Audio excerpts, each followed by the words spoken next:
അസ്സലാമലൈക്കും, welcome to my channel. അപ്പോൾ ഇന്നത്തെ വീഡിയോയിൽ നമുക്ക് എംബ്രോയ്ഡറിയിൽ സ്റ്റെം സ്റ്റിച്ച് എങ്ങനെയാണ് ചെയ്യുന്നതെന്ന് നോക്കാം. അപ്പോൾ നമ്മൾ സ്റ്റിച്ച് ചെയ്യാൻ ഉദ്ദേശിക്കുന്ന ആ പോയിൻറ്റിൽ സൂചി കുത്തി മുകളിലേക്ക് എടുക്കുക.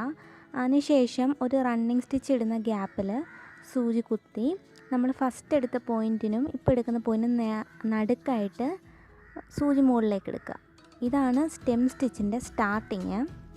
അതിനുശേഷം അടുത്ത സ്റ്റിച്ച് വീണ്ടും നമ്മൾ ആ ഒരു സ്റ്റിച്ചിൻ്റെ അതേ അകലത്തിൽ സൂചി കുത്തി അവസാനം നിർത്തിയ പോയിൻറ്റിൽ സൂചി കുത്തി എടുക്കുക, മുകളിലേക്ക് എടുക്കുക. എംബ്രോയ്ഡറി ചെയ്യുമ്പോൾ നൂലെപ്പോഴും ഒരു വശത്തായിട്ട് കിടക്കാനായിട്ട് ശ്രദ്ധിക്കുക. എംബ്രോയ്ഡറിയിൽ തന്നെ ഏറ്റവും നല്ല ഫിനിഷിംഗ് ആയിട്ട് കിട്ടുന്ന ഒരു സ്റ്റിച്ചുകളിൽ ഒന്നാണ് സ്റ്റെമ്മ്. നല്ല ഉറപ്പുള്ള സ്റ്റിച്ചാണിത്. ഏറ്റവും കൂടുതൽ എംബ്രോയ്ഡറിയിൽ നമ്മൾ സ്റ്റിച്ചുകളിൽ ഈ കൂട്ടത്തിൽ കാണാൻ പറ്റുന്ന ഒരു സ്റ്റിച്ച് കൂടിയാണ് ഈ സ്റ്റെമ്മ്.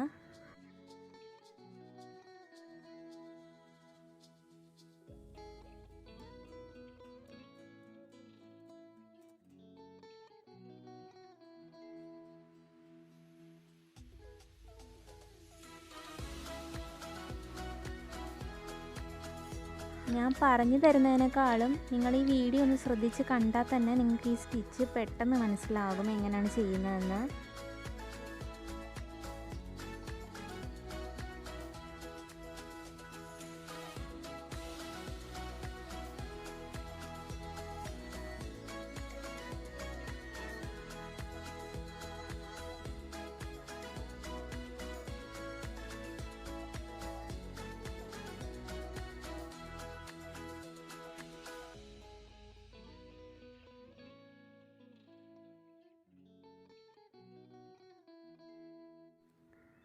അപ്പോൾ സ്റ്റെം സ്റ്റിച്ച് ചെയ്തത് എല്ലാവർക്കും മനസ്സിലായെന്ന് കരുതുന്നു. ഞാൻ ഇവിടെ സ്റ്റിച്ച് ഫിനിഷ് ചെയ്യുകയാണ്. അപ്പോൾ അടുത്ത വീഡിയോയിൽ ഞാൻ ബേസിക് പറഞ്ഞു തരുന്നതിന് കൂട്ടത്തിൽ തന്നെ കുഞ്ഞു കുഞ്ഞു ഡിസൈനുകളും കാണിച്ചു തരുന്നുണ്ട്. അപ്പോൾ എല്ലാവരും എൻ്റെ വീഡിയോ കാണുക, ലൈക്ക് ചെയ്യുക, ഷെയർ ചെയ്യുക, എൻ്റെ ചാനൽ സബ്സ്ക്രൈബ് ചെയ്യുക.